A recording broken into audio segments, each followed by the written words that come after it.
Well, ladies and gentlemen, I think we'll begin our first plenary session, which is entitled India and the High Growth Economies, Opportunities and Challenges. Minister Jaitley, in answer to one of the questions earlier this morning, said that before 1991, India perhaps had little to offer the outside world except perhaps manpower from time to time. But since the reforms instituted in 1991, India has had extended periods of growth and then occasional periods of withdrawal, at least from that very high pace of growth. And a lot of promise was offered by the election of Prime Minister Modi that the rate of growth in India would again be at a high tempo and intense. When people talk about the high growth economies, they refer to a variety of economies in the Minasa region, in sub-Saharan Africa, in Southeast Asia, in some countries of Latin America, including perhaps particularly the so-called Pacific Alliance countries of Latin America. There are some investment firms that have now defined the high growth of economies as everything except the BRICS.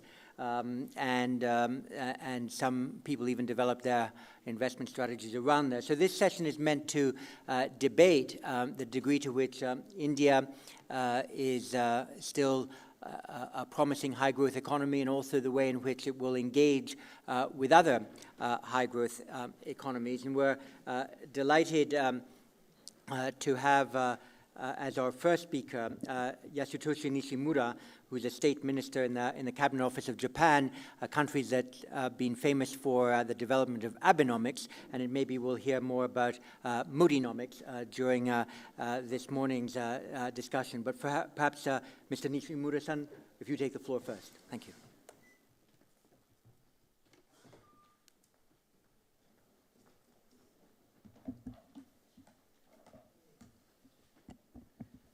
Good morning, ladies and gentlemen. Thank you, Chairman, Mr. Chipman. I am Yasutoshi Nishimura, State Minister of Cabinet Office in charge of economic policy in Japan, so-called Abenomics. So I'm very honored to be here and to have such kind of great chance to speak about Indian economy and the relationship between India and Japan. I mean, Abenomics and Modinomics in this India Global Forum. So let me start my first comment. India is now attracting attention from all over the world. Needless to say, India is the world's largest democracy with the second largest population in the world. Its economy has shown a remarkable growth in the past 2 decades. In May, Prime Minister Modi assumed office, further raising expectations at home and abroad. Prime Minister Modi had achieved rapid growth in Gujarat. When he was Chief Minister of the state, he invited many firms, including Maruti Suzuki, to Gujarat through bold regulatory reforms and the development of infrastructure, including roads, power plants, and industrial parks. Experience in carrying out timely reforms is also shared by the Japanese Prime Minister Shinzo Abe. I have high expectations for the capacity of Prime Minister Modi. Now, Prime Minister Modi proceeds to exercise Modinomics, the economic policy he practiced in Gujarat throughout the country. In Japan, Prime Minister Abe is pressing ahead of the Abenomics to revitalize the Japanese economy. It is an important pillar of the growth strategy in Abenomics to tap into the growth of the emerging economics, including India. If Abenomics and Modinomics can produce a synergy effect, I'm sure Japan and India will be able to serve as a key engine for the ever-expanding Asian economy and, by extension, the global economy. Now, let me first focus on the current state of Indian economy and what challenges it faces in pursuing sustainable growth. Then I'll take a look at what contributions Japan can make to the Indian growth. Currently, the Indian economy has not demonstrated its growth potential.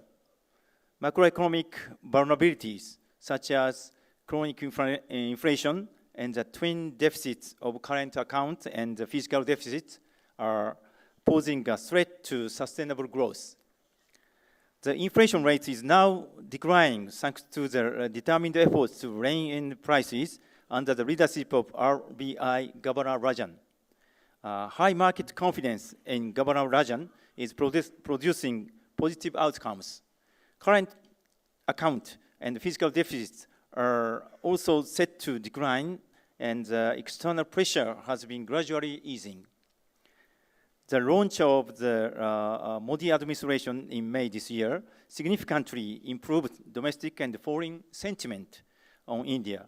Now the economy is gaining momentum again, and is expected to increase its growth rate gradually. Look at the longer-term perspective. The Indian potential is enormous. Abundant human resources, as well as a large domestic market, are the major advantage of the Indian economy. Yet, the Indian economy has to address some challenges in order to make the most of its potential and achieve sustainable growth. I'm going to point out two major tasks here. The first challenge is address inadequate infrastructure. Despite the quite large investment to date, infrastructure development is not catching up with rapid economic growth. This is a major bottleneck for growth. A case in point is transport infrastructure. Traffic congestion and accidents in major cities and along highways show the urgent need to develop mass transit systems. The Indian government has been implementing various infrastructure projects, yet these projects tend to fall behind schedule, owing to inadequate finance, a time-consuming process of land exploration, expropriation, and impeding regulations and government approval processes. Electricity is another sector that needs to be addressed. India is the world's fourth largest consumer of power, and its growing demand means that power is in very short supply. To make matters worse, the transmission and distribution loss rate is more than 20%, much higher than in other emerging economies. Frequent breakdown are costly to industry. Maruti Suzuki's Gurgaon plant, for example, gets by with independent generators. With a continued growth, energy demand is expected to rise further. There is also a need to electricity more rural areas. India needs to do more development, efficient power supply facilities, and increase energy efficiency. The second challenge is how to foster the manufacturing industry. The rapid growth of the Indian economy has largely been driven by a service sector. The manufacturing sector has contributed little to economic growth and job creation. Expansion of the manufacturing industry is essential for increasing India's international competitiveness and absorbing redundant labor in rural areas.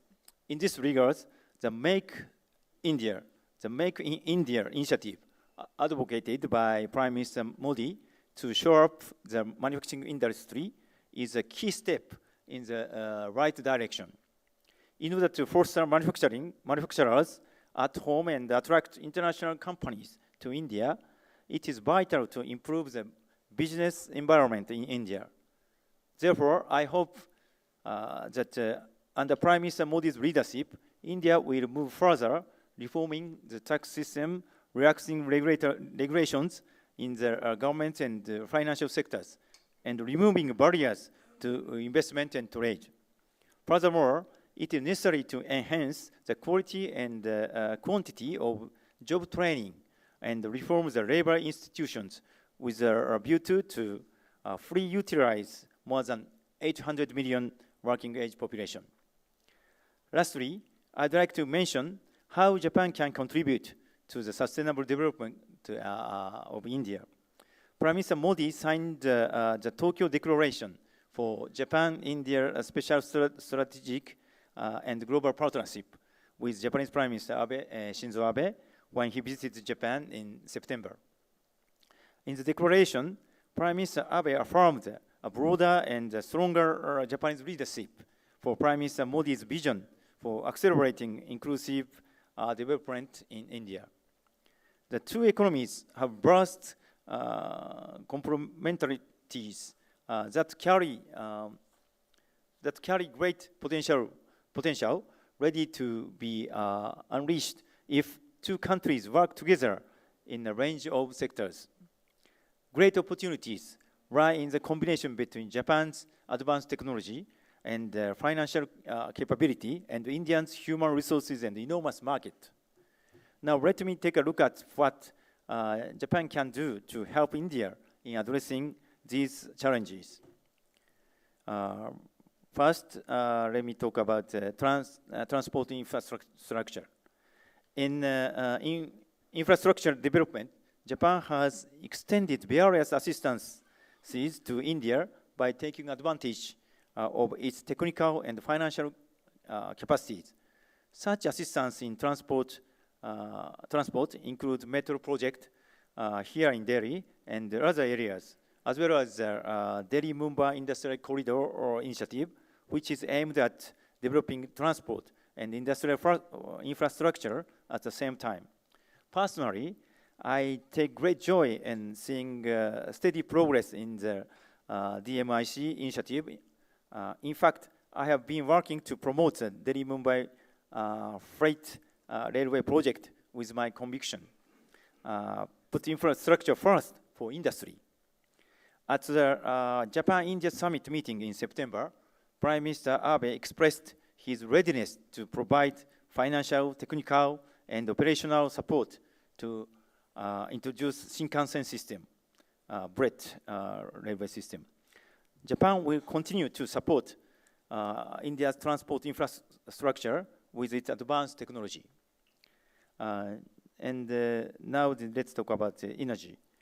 Japan and India have one thing in common in the energy sector: high dependency on other countries for energy resources, which entails economic vulnerabilities. Japan has extensive experience in addressing this problem with its technological prowess. To date, Japan has assisted the power generation facilities with a total generation of 9.3 gigawatts, of 4% of India's total power generation. Japan is ready to continue its support for a stable power supply in India with its high efficiency generation technologies and in such sectors as energy saving and renewable energy.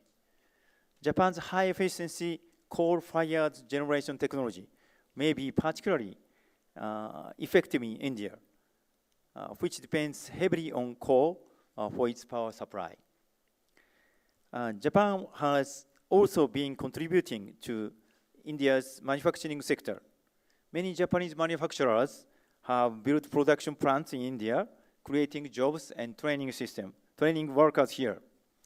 A case in point is Maruti Suzuki, an India-based subsidiary of the Japanese car manufacturer. With a history of 3 decades, Maruti Suzuki has established itself in the Indian market. It has offered products most favored by the Indian people and created many jobs. At the Japan-India Summit meeting in September, the two leaders agreed to launch the Japan-India Investment Promotion Partnership. Under this partnership, they set a joint target, doubling both Japan's foreign direct investment and the number of Japanese companies in India with 5 years. Japan will continue to support Prime Minister Modi's Make in India initiative. To this end, Japanese government encourages investment by Japanese manufacturers which have been producing high-quality, made-in-Japan products. I have focused on India's economic development, yet the partnership between Japan and India is not limited to the economic area. Japan wishes to deepen the bilateral partnership in many areas, including politics, national security, and people-to-people exchanges. Thank you for your attention. Thank you very much.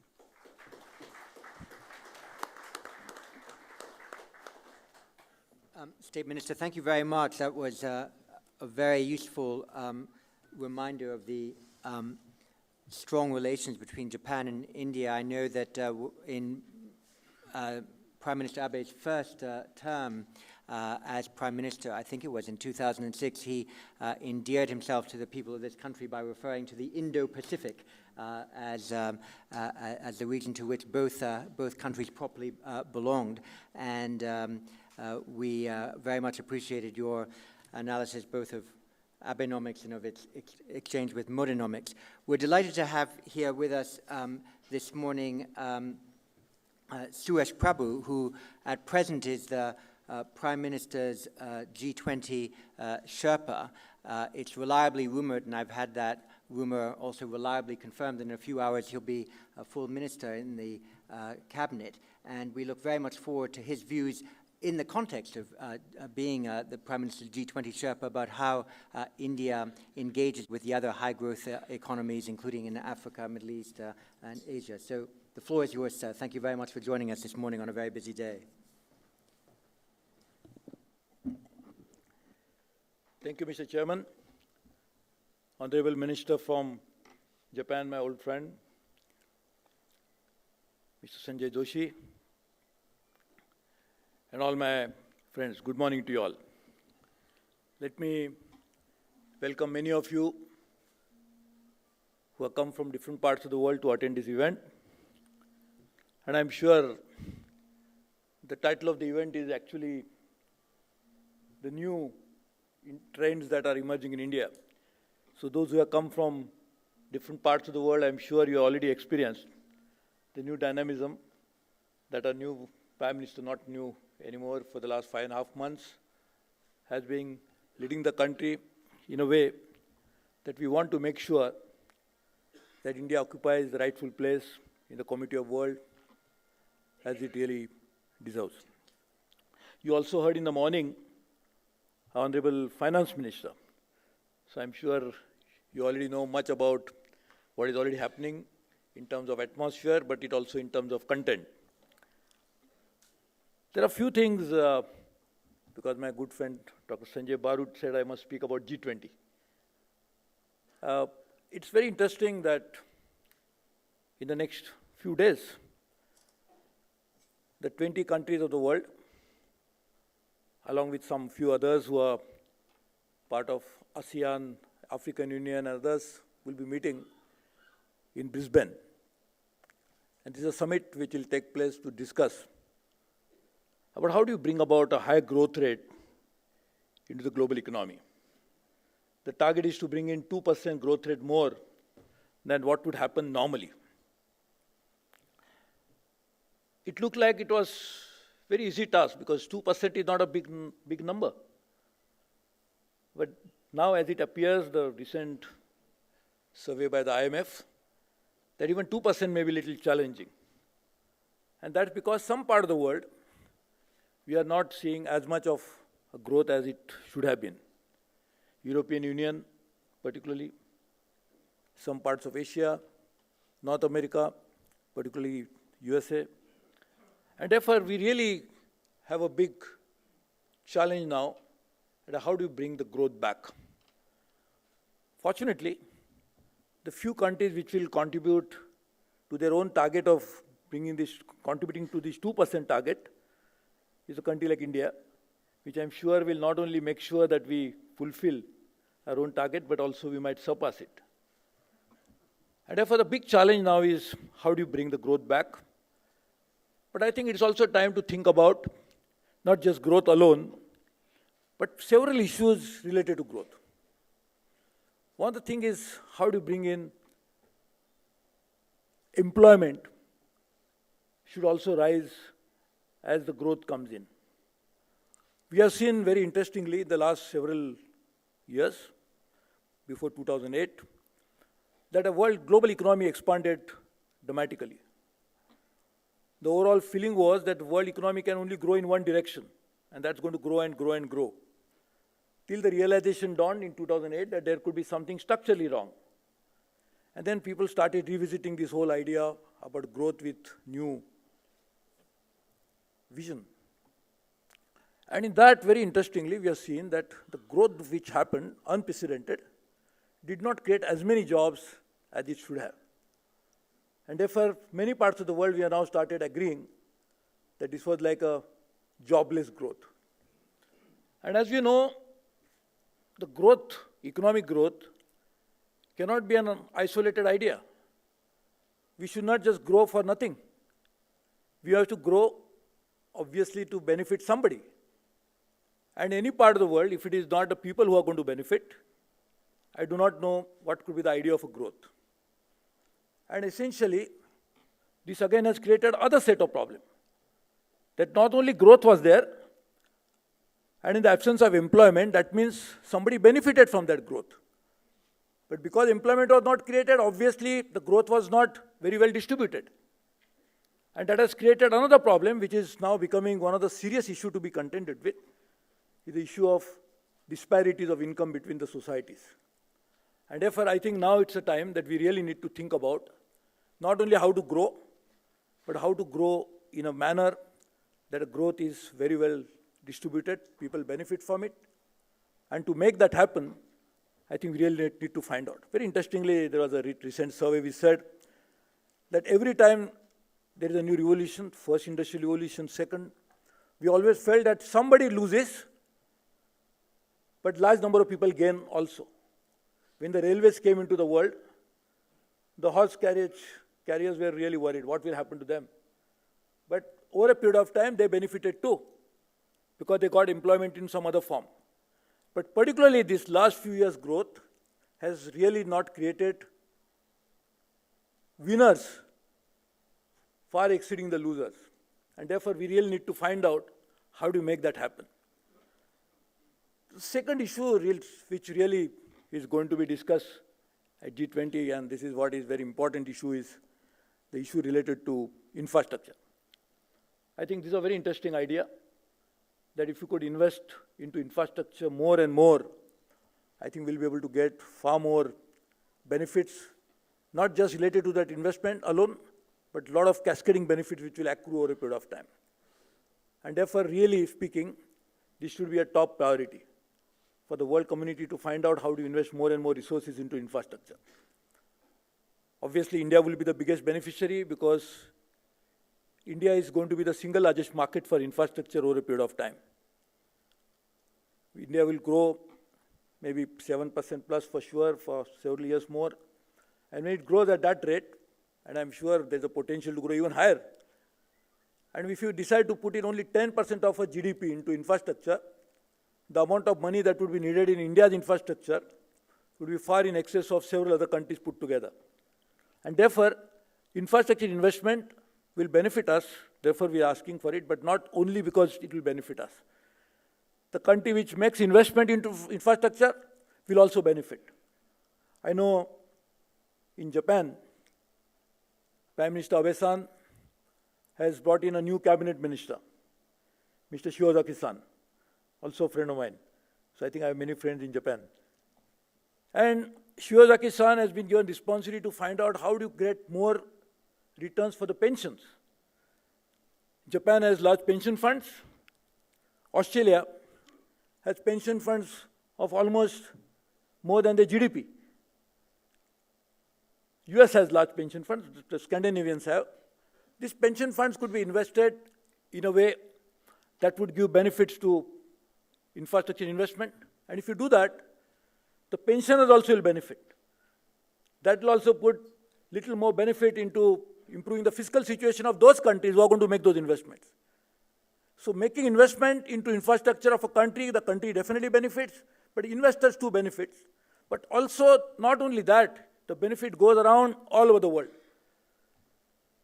If you make investment from US into India, you might hire a lawyer in UK, because the UK laws and the Indian laws are, if not similar, quite understandable to each other. You might hire an architect from France. You could use the facilities, the suppliers could come from Indonesia. So the whole supply chain, the value chain, would really benefit when you make the infrastructure investment. So this could be one of the priorities for the world. To make sure that the future growth comes in, but today we also benefit because of that investment. The other issue that G20 should be discussing and is going to discuss is the issue of energy. I think that's another big challenge the world is going to face. We not only need quantity of energy, but we also need to decide the energy mix. What type of energy we should use in the world? Are we going to use the same fossil fuel family, whether it's gas, oil, coal, or we are going to use the renewables, the new energy, which will not create a type of problems that the so-called old energy has created, which will not emit greenhouse gases, so which will not affect the quality of lives of the people because of that. Because we are using and we are emitting greenhouse gases, the cost of adaptation to climate change, which happens as a result of greenhouse gas emission, is in some economies far in excess of their economic growth. Even in India, our cost to adaptation to climate change will be far, far more than what was expected earlier. And as we'll have more natural disasters, even the calculation of cost will only become an academic exercise. And therefore, energy mix is going to be an important issue. And I think G20, with very formidable power within their own reign, 85% of the global GDP, could really contribute significantly to changing the energy mix of the world. How do you bring in more renewables? How to make sure that energy efficiency becomes a norm and not just a talking point? And how do you really transform the energy markets of the world by making them more transparent, more participatory, and also more based on certain sense of equity? And if we really do that, we could also significantly change the way we really think about it. We really need to bring in, and that really follows from the energy issue, that we really need a global deal on climate change. We in itself will help us to make economy work better. In fact, people always tend to believe that climate change is only an issue which is related to environment. And that too, we need to discuss it once in a while when we have these COP meetings. Now we are going to have one more in the next few months in Lima. So once in a while we could discuss it, and then we can forget it because then there are many more topics to be discussed. But now I think it's a very far serious issue. We need to discuss with that, and I'm sure G20 should provide the leadership to make that happen. Not necessarily G20 is a grouping which can make action on these issues. But being an influential group of countries, being representing a larger global output in terms of GDP, I think they are the ones who should provide a leadership direction, and actually in their own respective countries, as well as collectively when we meet in specialized forums, whether it's WTO or UNFCCC, we must focus on these issues to make sure that the action is taken, and really we work where we believe it should be doing it, but the only words will not be enough. Now what is needed is the deeds. And therefore we really need to work on the issues. I'm sure India has a tremendous potential to grow. We really need to grow in all the three sectors of the economy. Manufacturing, where the Prime Minister has come out with a very interesting and very bold idea of increasing share of manufacturing into GDP. We need to really expand agriculture, and that agriculture should be again sustainable agriculture. How do you use less water, less energy, produce more from the available land, because we are only 2.2% of the land of the world and only 4% of the water. So how do you actually optimize these very scarce natural resources to make sure that we grow is an important issue. Services, in any case, contribute to 60% of the GDP of India today, more than 60%. And therefore, services will continue to grow. But to make the world benefit from all these actions, we really need to ensure, and this is what I keep reminding my friends in G20, that conveniently we are saying that 2% growth rate would relate to trade. We must have more trade. We must open up markets, which we all believe in. India believes in it very strongly, that we need a free trading system, and that's why I keep saying that India is not only a supporter of WTO, but a founder of GATT, which then became WTO. And therefore, India believes in it. But when we want to have a growth properly coming in from different sectors, then the 2% growth rate that we are talking about cannot come unless, along with goods, the services also must grow. Along with goods and services, agriculture also must grow. So when we talk about opening up markets, removing barriers only on trade, we are missing an important issue that agriculture and services are also as important. And therefore, if you want 2% growth rate, then all the members of the G20 must also commit to increase the share and remove the impediments into movement of services, where it is people going and working in other countries. Whether it's a matter of bringing in more agriculture into this, we should try to do that as well, so that the whole world will benefit. The developing countries will benefit. The developed countries are already developed, but they should benefit more, and nobody has any objection to that. But the benefit should equally be distributed with large number of people. Then only the society will be sustainable. And if the society is not sustainable, society is not stable, people are not happy, no growth can ever be sustainable. And I think that's what should be the new idea. I'm very happy all of you are going to deliberate over it and may be able to contribute to it in terms of giving ideas to those who should really use them as inputs when they make policies. So we look forward to your ideas getting generated, which we'll try to take it with us to make sure that India also benefits from this global wisdom which is present here. And I thank you very much for inviting me, though I think after listening to a finance minister, there is not much to add, but I'm very happy that I was here, and I really look forward to working with you all. Thank you very much.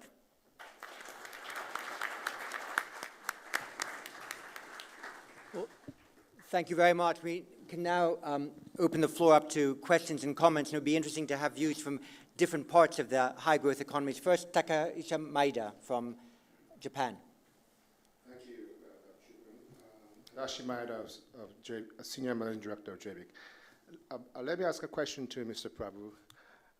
You referred to your views on the infrastructure. I'm also a member of the B20 Task Force for Infrastructure. We discuss that funding is available for infrastructure worldwide. And our conclusion that there's no scarcity of the funding. You refer to that pension fund, for example, that we abandoned pension fund. But my question is that India already announced to join the Asia Infrastructure Investment Bank, as well as BRICS Development Bank. And my question is why you support this idea? Because we already have the Asia Development Bank and the World Bank, and they already have a long-term established discipline structures to environmental protection and so on. And as I said, that no issue of the scarcity of funding. The question is how to mobilize appropriately those funding to the infrastructure. So we discussed that by means of the establishing many multilateral development banks, there's some problems of confusion in between, and we name this a spaghetti ball effect, such as possibilities of a lot of different disciplines established in the multilateral. And it will be an achievement to mobilize the funding from private sector pension fund, because they're very much focused on pro rata and pari passu basis. So the multilateral has a preferred creditor status, so that many preferred creditor status be established. That will be some impediment. How do you react to that view? Thank you. You know, you're absolutely right that there are multiple agencies, multiple entry points to make infrastructure investment happen. I don't know why there should be any problem in having multiple players. Don't you have multiple players in our domestic market when you go for financing? You have multiple commercial banks, there are development banking institutions, there are non-banking financial institutions, there are many others. So I think having multiple institutions is not a bad idea, should not confuse, but it should actually add value. And therefore, as you know, the World Bank was the only multilateral institution which was really financing, either through governments or IFC, which is an affiliate of the World Bank Group, which was looking largely financing for the private sector. But now and then this is one part. And if you recall, our many friends in the world were saying that there are imbalances. There are certain countries, the emerging countries have accumulated so much of reserves that is causing a lot of global economic problem. So finding a way out to make that investment And as you know, China has $4 trillion of foreign exchange reserves. And therefore, among the BRICS countries, the foreign exchange, India has 350. So, there among the BRICS countries, there have been large reservoirs of foreign exchange reserves. So, this was the idea that BRICS banks should be created to look into some of these issues. But I am now saying, and you are right, that we should try to find out, in addition to this governmental created institution, there are also huge amount of resources which I was mentioning through pension funds and others, which are available and waiting for investment. So what we really need to do is, could we create an instrument, not just institution? See, institutions will be there, but we need, for financing any particular activity, we need instruments. And those financial instruments can be developed in a way which does not violate the mandate of the institutions who hold the funds. Like pension funds may have some mandate that you cannot invest into this, invest into that. The development bank, particularly like, for example, JICA and JBIC, which would bring in the money from ODA, and that ODA money has to necessarily be supporting the domestic companies. Rightly so. There is nothing wrong, because that's the tax-based money of Japan, which is going to be invested in other countries. So each of these institutions may have a different mandate. So how do you, without compromising with that mandate, develop an instrument to make financing work? That should be an interesting idea. From Chile, Felipe Larin, former Minister of Finance of Chile. There you go. Somebody's calling me. This last line. Thank you, John. A question and a comment for Mr. Prabhu. The issue of infrastructure calls on for several different ways to finance, but on the financing, it's not only looking at just the international institutions, but what's the institutionality within the country. And I particularly call on the role of concessions. Concessions is a very important way in which countries have helped to solve their infrastructure problems by bringing in private sector money with a 20-year horizon of investment. It's not just that the private sector builds, but it's just that they operate. It's build, operate, and they charge a toll, or a fee for the use of infrastructure. But in that way, in doing so, they relieve the public budget. You don't have to get any resources out of the public budget, but you use concessions. But for this, you need to have an institution, and an institutionality where people can participate clearly with a horizon, security for the investment. In some particular cases, government guarantees on traffic for particular types of investment. So the issue is concessions as a law. Is there a concessions law, or are there concessions plans? What's the scope of concessions? Sometimes it's just, some countries just devote it for very, narrow, say only for highways. But it could be for highways, for ports, for airports, and even jails have been concessioned in some countries. And this creates a virtuous circle with pension funds, because pension funds many times are allowed to invest in this and participate in these concessions. So that's my point. Just on a broader point, that what you're mentioning is absolutely right. We need to get private sector on board, and to make that happen, that's why India is actually not the only country, but we are talking about the PPP, the private-public partnership. And I think that model needs to be used more. And in fact, India is probably thinking of getting at least half of the investments into infrastructure from private sector. And that's the big challenge, because nowhere in the world we have created a public infrastructure with private money of a magnitude that we would like to create in the next few years' time globally, because there is inevitably that's going to be a challenge. And then therefore that is linked to how do you service that investment. So that can be done only through user charges or whatever returns you get from that. And to make it bankable, you must have user charges coming in, because no private sector investment can come in if it is not bankable project. And therefore, this is a big issue, but I agree with you that we really need to look at just unconventional, different ideas, getting private sector on board. And when we created investments into, whether it was in 1930s when US created a large infrastructure, creating roads to get over depression at that time, or Europe created it, and then Japan was created after the war. These investments were made, that time private sector was not in a position to actually contribute in that manner. But now we have a very vibrant private sector globally. But again, that trade-off between not just getting commercial returns, and maybe that could happen only when you spread out the returns over a longer period of time.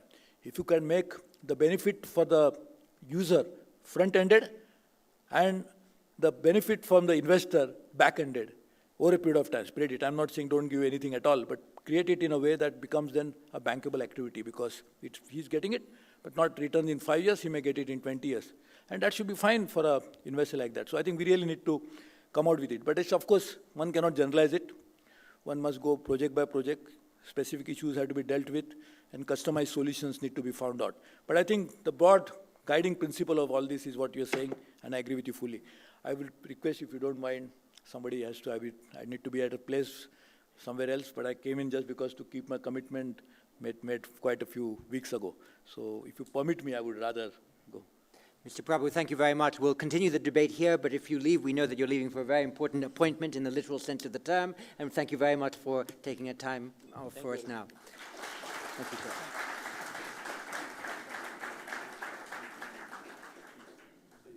Mr. Michal, you had a question or a comment to make? And you can turn your question into a comment if that's convenient. I do, but the person who's supposed to be answering it is left. But let me just say, some economic reports has really spoken on India that requires 4% of its GDP on infrastructure. There are experiences from before, and in recent years, experiences like Turkey, for example, they're actually gone into public-private projects of infrastructure. This is just a comment, but my question is, and maybe Mr. Joshi can answer, there are a lot of comments that comes with the growth of India. There still will be the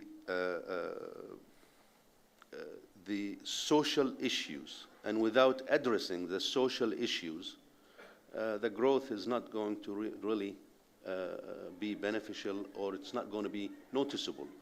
And as Mr. Bravo said, if there is a growth, there has to be a benefit to somebody in there.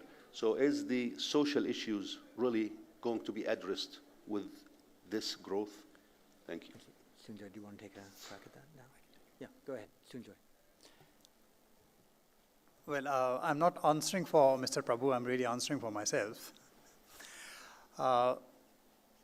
It's absolutely correct that there can be no question of growth without social inclusion. I mean, if you're talking about growth, we're talking about growth because of social inclusion. That the premise here is that growth will add to social inclusion. Now, there can be ideological questions on that. Is that growth going to lead to social inclusion? Not lead to social inclusion. So the pathways which have to be found within that growth trajectory have to be pathways which expand inclusion. And I think that has been the attempt and should be the attempt of any government to take those pathways, which, yes, you talk of 4% growth, 5% growth, 7% growth, 8% growth. The premise is there have been moments in the history of India where growth has been jobless. You heard the minister say that. And if it's going to be jobless growth, then that growth does not really help anyone. When it comes to taking hard political choices, you will see that governments will backtrack on any policies that do not bring in growth which adds to inclusion. So the great part of having a democratic government is that it will be forced to act in ways and means that make inclusion a central part of its growth agenda. So without growth, there will be no inclusion. And if you're talking of growth in infrastructure, we're talking growth of energy, we're talking growth of the larger growth which takes care of environmental concerns. It's primarily to ensure that the growth remains inclusive. It does not become growth which is just to the benefit of a few people. Yes, I'd like to make two comments. First is women's empowerment. I mean, the gender gap index, World Economic Forum, India ranks 114th ranking in the world, as well as Japan ranks 104th. So we need to empower the women as a key pillar of, Abenomics and Modenomics also. And the second point is I'd like to talk about kind of bureaucratic red tape. There is a big number of procedures to start a business, and also a big number of the days to start a business also reported in India also. So as well as in Japan. So our foreign direct investment is only 3% of our GDP, so very low. The average of OECD countries is around 30%. So both countries need to restructure, reform over this kind of bureaucratic procedures. So that's my point. Thank you. Mr. Nishimura, I'd like to ask you a question. You spoke about the Japan-India partnership in various terms. You spoke about the great potential which exists in India. And inter alia, in the middle of that, you were also speaking about the great potential in energy partnerships. There was one area which keeps cropping up, and that really relates to nuclear energy. On the one hand, there is this ambivalence within Japan about, we heard Mr. Suresh Prabhu that India needs to move away from fossil fuels. He spoke about moving on to renewables, but India also, in its ultimate long-term growth trajectory, looks at nuclear in a major way as to solving the energy crisis which is going to face the country. So there is, on the one hand, ambivalence within Japan about nuclear energy itself. And second, there is ambiguity on greater nuclear cooperation with India. Could you tell us a little more about that? Japan and India are now negotiating a nuclear power plant cooperation agreement. Personally, Japan is trying to export more our the world's safest nuclear power plant technologies, but it is very very sensitive to Japanese people. Because of we had atomic bomb in World War II by U.S. So we are now negotiating to supply our technology and nuclear power plant, but still ongoing. So it's a very sensitive issue. But in future, we'll have such kind of agreement. And we'll supply our technology to India, and to make a contribution to our supply of stable electricity in India.